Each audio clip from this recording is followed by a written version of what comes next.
Welcome to the Kawartha Small Business Podcast, where we believe the Kawarthas can be the most thriving region in Canada for small business. I'm Brian Rump from Profit Coach. And I'm Matt Garrity of Matty G Digital. And we are recording from the Thrive Podcast Studio at Thrive Co-working Community, 18 Kent Street West in downtown Lindsay. And with us today, we are having a conversation with Luke Eastman, the owner of Eastman Plumbing. Luke, welcome. We're happy to have you here. Thanks for having me. Tell us a bit about you and Eastman Plumbing. So Eastman Plumbing was founded in 2009 as a ma and pa shop out of my garage in Omimi. And since then, we've kind of started to build our empire. And we're up to... I think we have 8 vehicles now and 16 employees. So, feel like we're doing well. Tell me a bit about your gross profit and average cost per customer. I'm just joking with you, obviously. We talked about this right before the podcast started recording about another podcast he was on, and it was much more cutthroat than this. I've never asked you, though, how did you get into plumbing? Why was that a passion? Well, actually, my passion was to be a custom home builder originally. I seen my dad go through being a custom home builder, and I thought that that's the way I wanted to go. My dad actually pushed me into the plumbing industry, and I'm glad he did back then to get a trade under my belt and make it work. And yeah, it's worked. Yeah, because that's ahead of the curve. Years ago, people weren't telling people to be in trades. Now, that's the whole trendy thing, right? Right. Yes. I always knew I wanted to be in a trade. It was just which one at that time. Mm-hmm. Yeah. What kind of custom home building did you do? Custom homes. So new homes, if a customer came to him with plans, he would build it for them. He did do a little bit of subdivision. He had 3 different plans that he did up at the top of Mary Street here in Lindsay. So he done that for a while, and that's where I got my apprenticeship with Foster Kellys at the time. Oh, nice. That's awesome. Yeah, that's really interesting how, you've always wanted to get into the custom homes. What about custom homes sort of intrigue you, and how is that sort of still part of your vision today? Custom homes, I just like that you get to start and the build all the way through to see the finished product at the end and how happy the people are to have their dream come true. So these days we have a custom home division in our plumbing where that group only does custom home plumbing, and they do a great job at it. And now what I like to see is their bathroom vision come to light, where I can, my team helps them to design their bathroom or their kitchen. And then we take care of everything from there, right from having the electrician come in to supplying them with the fixtures that they need right from our showroom. What are some trends you're seeing right now with those custom bathrooms? I know we've talked a little bit about just the number of bathrooms in some cottages that you're doing, which I think is just kind of interesting. But tell me some of the things you're sort of seeing in action. We see now that there's a lot of people have multiple bathrooms in their home, and they're designing them more as spa-like. So people want to have their vacation bathrooms or their spa-like bathrooms at home. So we're getting into a lot fancier bathrooms, and for bathrooms for people that are going to stay at their homes for a longer period of time. Okay, that's so interesting. It's funny that the term spa-like bathroom always makes me laugh a little bit because I use it, but I've never been to a spa. I couldn't tell you what a spa bathroom or spa-like bathroom really is, and I find that just a fascinating trend that people like have adopted that. I'm like, who's going to all these spas and where are these amazing bathrooms? Like, vacation bathroom was a good line. I've never heard that before, but I think there's probably something to it. That's pretty cool. Yeah, some vacation bathrooms. I know some places you go and the bathrooms aren't the greatest, but yeah, but I don't think I spend enough on my vacations to really like promote the bathrooms that I've had in some of those places. But right. yeah, I think that's really interesting. I think the multiple bathrooms is really interesting as well. I think how, the American dream used to be a 2-bedroom, 1-bathroom house. Like you had indoor plumbing and like 2 bedrooms, sort of like less than 1,000 square foot house. And now like everyone wants multiple spa-like bathrooms, in their house. Yeah, and we find a lot of the cottages, to me, they're more like summer homes.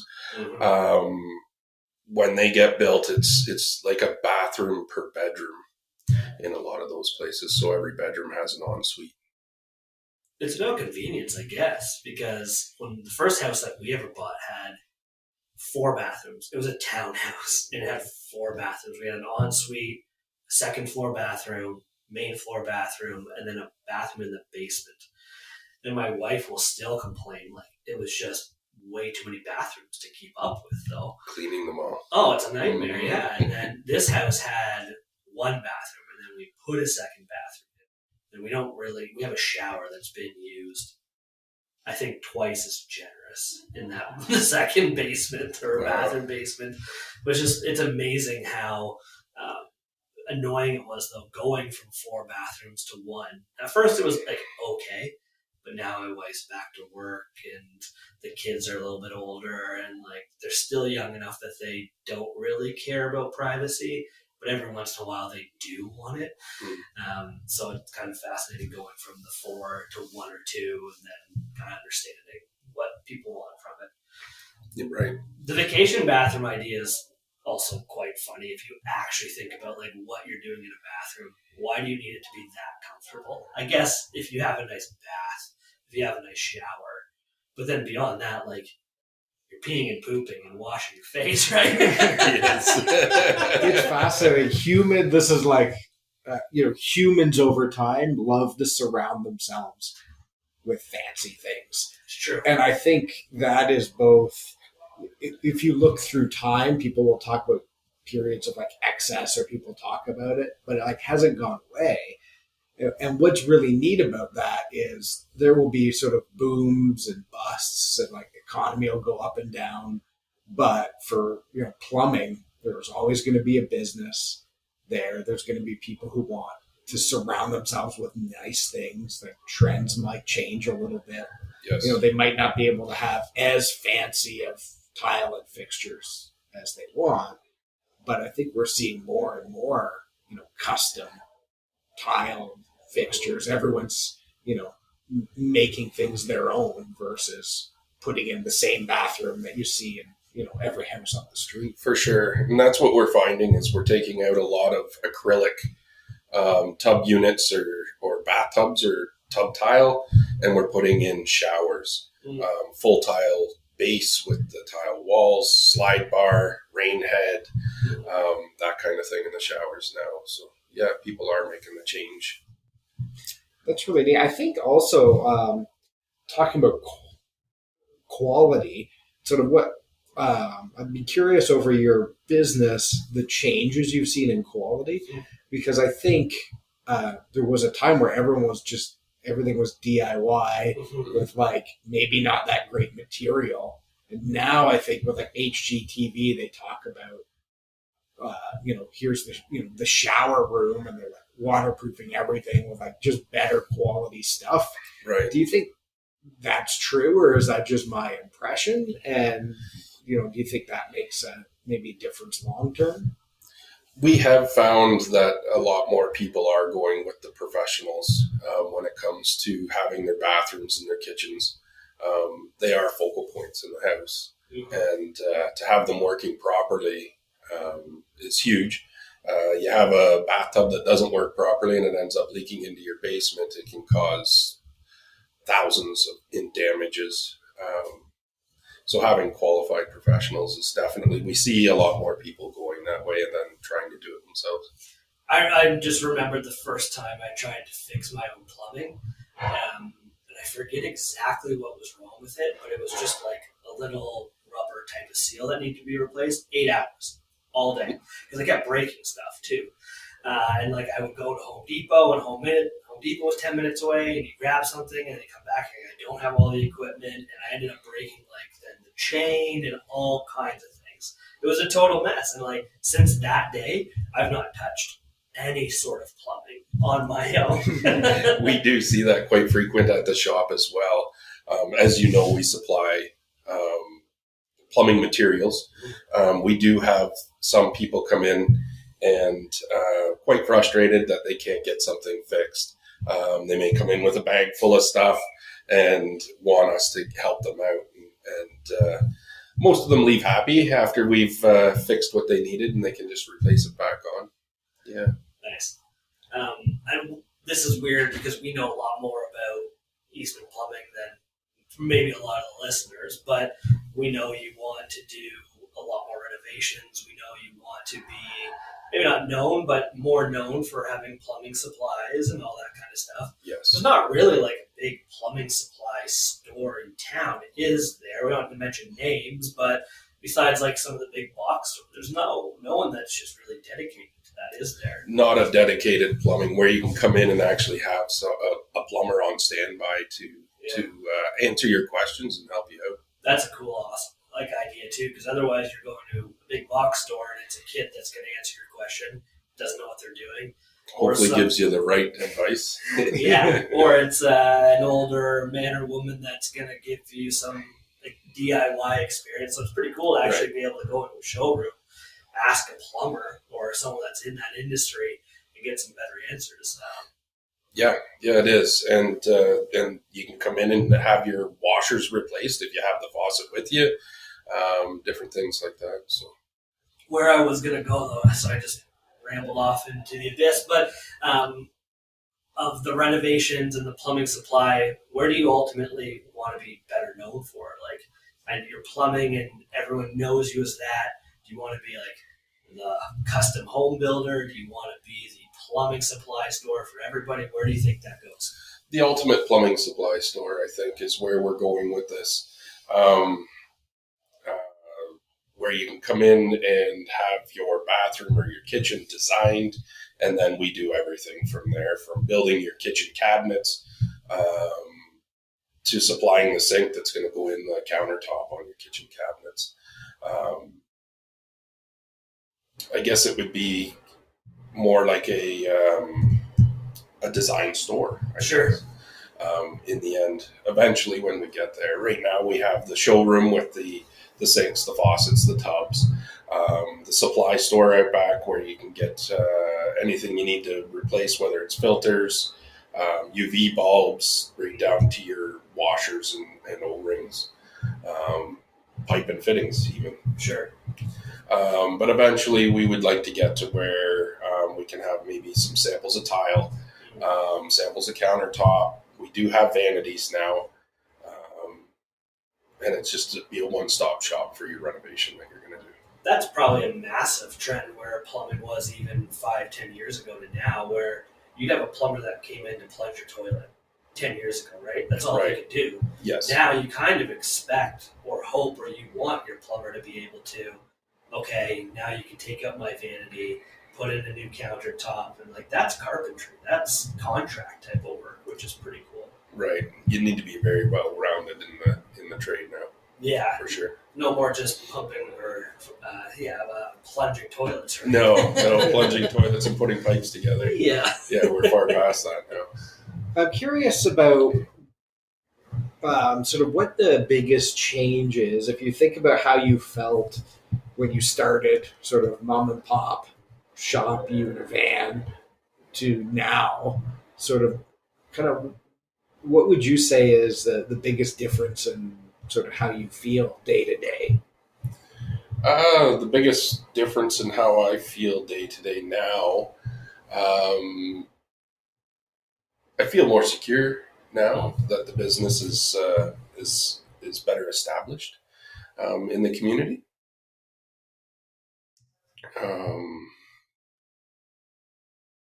How long did it take for you to feel that?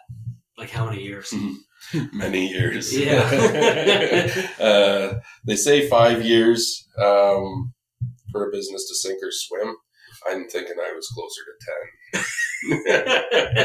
Yeah, I think it's hard, and I think it's good to talk about that too. Like some people, beat themselves up after 1 year in business and things maybe not going as they like, and sometimes it's the 3-year mark. People are beating themselves up, but it takes a long time to feel that little bit of secureness. It can, yeah. Knowing the right way to build a company is huge. If you're going to get started, it's there's a lot of bells and whistles to know about.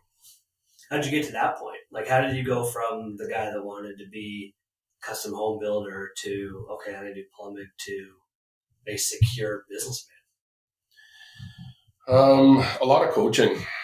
I looked for a lot of coaching. It took me a while before I knew that I needed the coaching. Yeah. You go from running tools and working in the trade to trying to work on the business, not realizing that there's a lot more than what my knowledge was when I got started. So coaching was a big help for me to know which direction to go. And even at that, it still took quite a while. I think I'd say between 5 and 10 years of coaching, really. Yeah. What type of coaching was it? Profit coaching, so business coaching, I guess. Knowing how to build the business and the stages that you need to know where you should start and the steps to move forward. And what was the first non-plumbing hire you made where you didn't hire a plumber? That would have been a receptionist. Yeah. Yeah, somebody to help look after the books and clean the books up from the mess that I created. That would have been the first. That'd be a real challenging job, and like a challenging job to fill, because it needs to be a call center, right? Like it's just a numbers game with plumbing. Yeah, and hiring people early on in business, they need to be able to multitask and do. Yeah, you hired them for admin work, but really they're going to take on a bigger hat than that and be dispatch and a lot of different things. It's really hard, and I think about so many businesses and people have this experience where you're a small business, you're growing, it's a stretch to hire someone, and you need them for so many things, but it's impossible to get somebody that has all of those skills, is proficient at it, and you can afford them. So you kind of are always taking a leap on kind of picking and choosing, what skills you can get for what sort of price that is, and then managing those expectations. Yeah, very true. I found that if you can find the person that is good at what they do, they pay for themselves. Because there was a few hires that I really, I was scared to make them because it was a lot of money. But like I said, if they're good at what they do, they will look after themselves in the end. Yeah, that's an interesting. Nice to tell us a little bit more sort of about that in general, because I think a lot of small businesses hesitate to hire the maybe quote unquote more expensive person or person who's really good, and it's a leap to be able to sort of make that shift to do that and then have trust that they're going to sort of deliver on that. So right, and I think the biggest leap I took was hiring an operations manager, somebody to look after the company, every part and piece of the moving company, and make sure that it was where it needed to be. Luckily, I had word of mouth when it came to that, and the gentleman that I did hire was brought to me, and the people that brought him knew that he was good at what he did. So I lucked out there. You really need to make a quick decision when you're paying somebody that much money. You need to figure out real fast whether they're good at what they do or not. I went through a couple before I did find the operations manager that I have now, and like I say, the fast decisions when you're paying somebody that much money to whether they're up to the task or not needs to be made and move forward. Yeah, I think what's also interesting is you've had a few stumbles or you hire someone and they don't work out. That's part of business. I think sometimes people think it's really easy, and it's like you could have the right person, but they're like the wrong fit, and there's no way to tell that until they're in. So there's sort of lots of those sort of nuances. So I bet there's been some emotional roller coaster rides. Lots of emotional roller coaster rides for sure throughout this journey. But just filtering fast, I guess, is a good word for that. Because some people are good at talking and telling you that they're good at what they do until you get them, throw them into the weeds and see if they can make it out. Mm-hmm. You don't know. So with this new operations manager, again, we don't name names or anything, but how did you determine that he was a winner and was successful versus the other ones? Just seeing the operations of the business come together. I was struggling to run it myself. The people skills that I have when it comes to running a company like that and having people do what you need them to do on a daily basis can be tough, especially when you are as invested as I am into what I've built.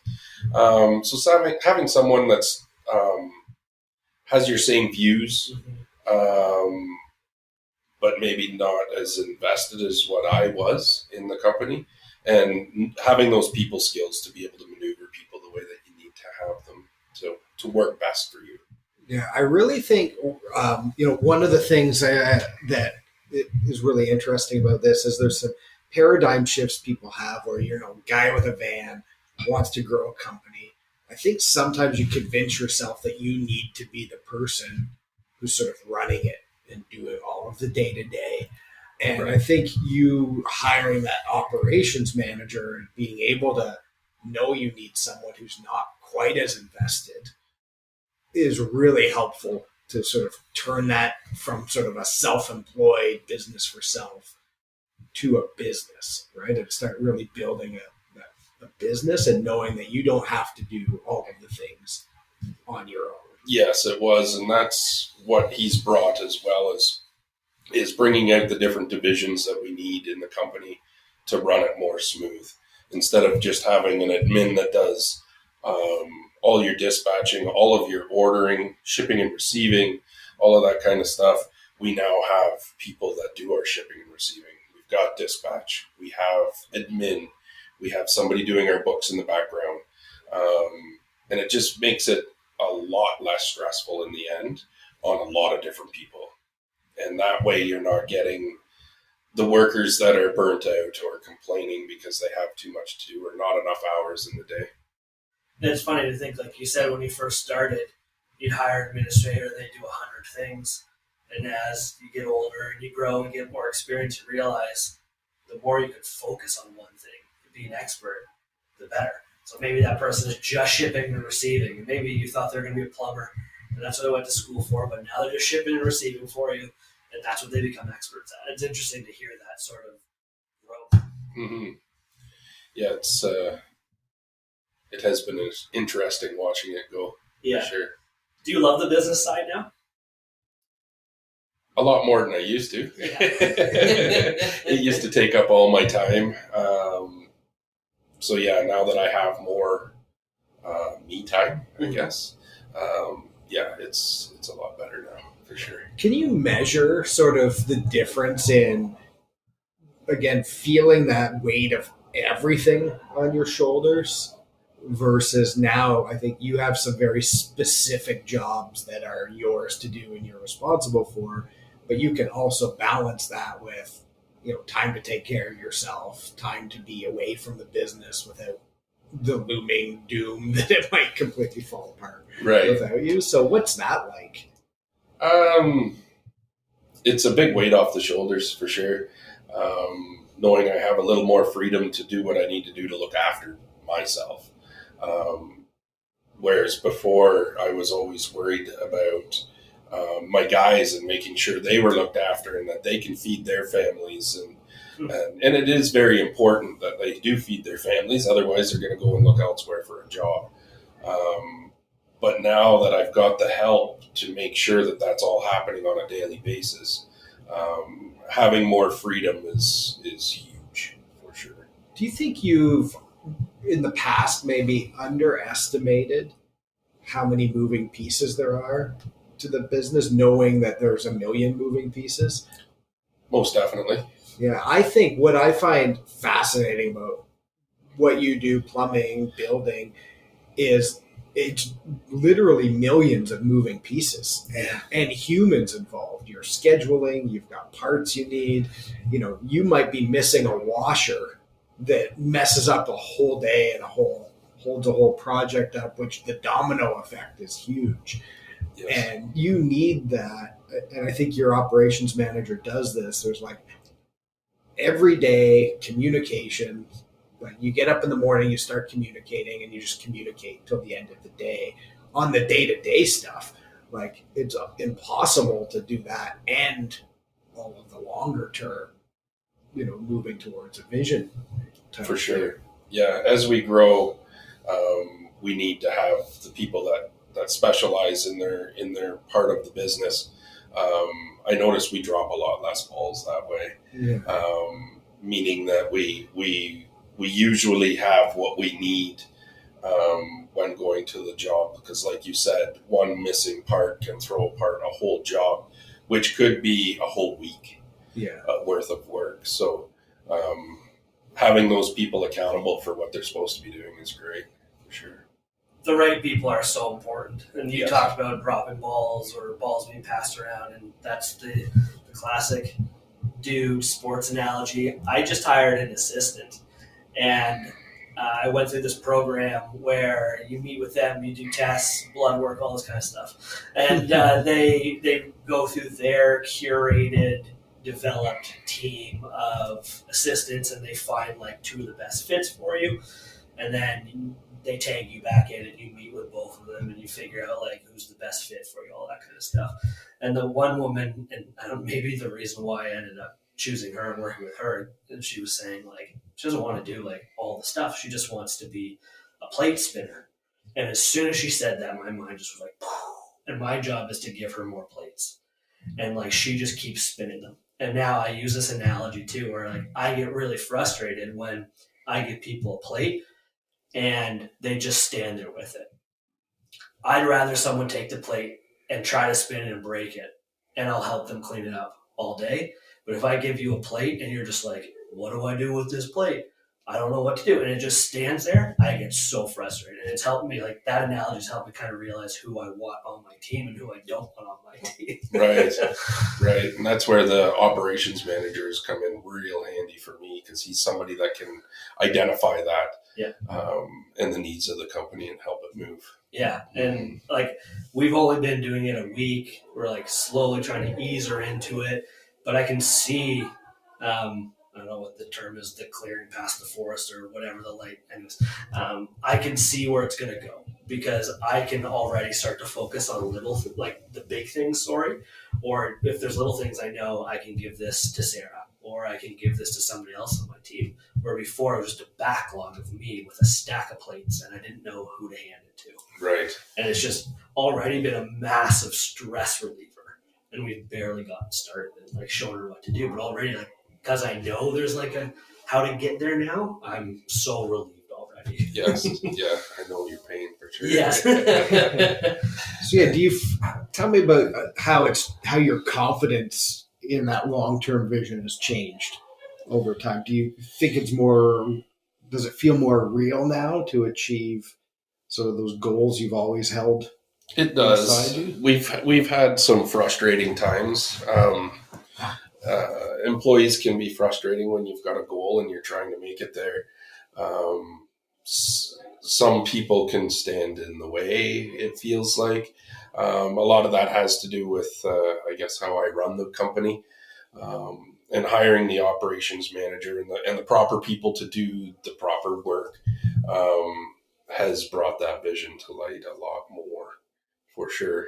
Are you passive? Is that what you're saying when it comes to like running the company? Like, because I know like I can be you're passive, quiet, yes. you're really easygoing. Yep. Are you passive with people? Is that why? I can be passive to a point. I tend to get upset sometimes. Yeah. It's like you oscillate the both, right? It's like hot or cold. There's no medium. Yes. Yeah, it can be that way sometimes. So yeah, having a people person that knows how to work with people was huge for me. Or you can always just be good cop and have operations be bad cop, right? That's the way it works sometimes, yeah, in some of the meetings that we have to have. Yeah. I don't think that's a bad thing. I found a struggle sometimes with team members is you don't know if you're not communicating the brand well enough in a lot of cases, or if like they just don't get it. And you want them to be critical thinkers and you want them to make judgment calls, but then their decisions don't align with the brand. Right. And that's extremely frustrating. It can. And then for a while, you're like, okay, is this me? Am I not training them well enough? Am I not coaching them? Am I not mentoring enough? Or then like, does this person just not get it? Right. Yeah, that's been a struggle of mine all the way through. Is working with the employees to get the vision and be on the same path that I want to be on.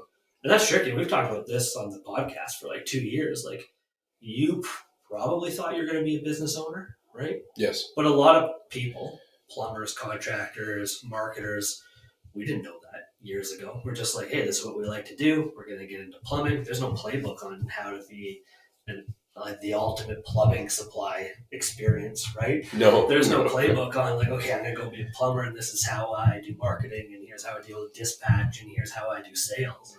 It's a lot to take on, and not to say like you're not alone, but you're not alone. Like we just talked to someone a minute ago before I hopped in the podcast studio here, Rochelle from Yoga Moja. Thank you. And she was like, she said she listened to the show, which was awesome. And she's like, she just started and she's like, I've already made marketing mistakes. And I feel like your podcast talks to me and like telling me I'm doing it wrong. And I'm like, well, we don't mean it that way because like we're all struggling. We're all doing this. We all started things because we were passionate about something. We're kind of just figuring out as we go. Yes. Yeah. And I think it is really hard. And I think to grow a business, there are some fundamentals that you can try to cheat around for a little while, but at the end of the day, you have to tackle them. And one is sort of teamwork employees. And it's easy to be like, oh, employees don't get it. Mm-hmm. But there is I think a really difficult sort of deep leadership work that happens where you have to clearly define who you are as a brand, your personality, how you want to do things. And then you have to find people who fit that. Mm-hmm. And sometimes people don't know whether they fit it or not at first, and you got to try it.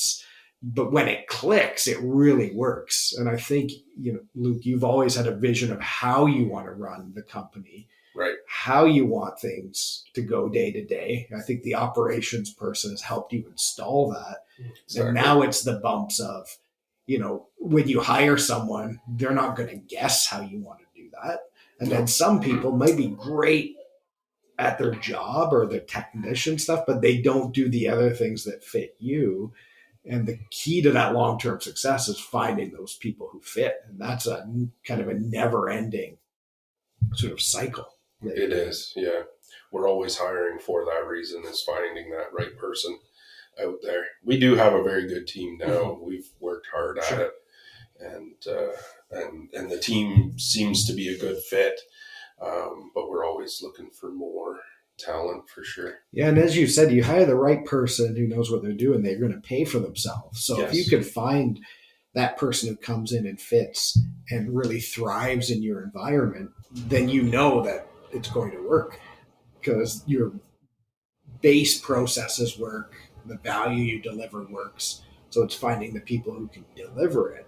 But if you have someone who doesn't fit that mold and maybe should be working somewhere else in a different system, then it's not going to work. And I think you have lots of experiences like that. And as an owner, yeah, I think there are big moments when you have to let people go, or you spend a lot of time trying to adjust around them when it's just not a good fit. Right.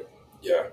Yeah, that's been a big thing for us is I think I said it earlier, filtering fast, figuring out if that employee is a fit, and if not, then making sure that they know that they're not a fit. It's not that they're bad at what they do; it's just they don't fit what our vision is.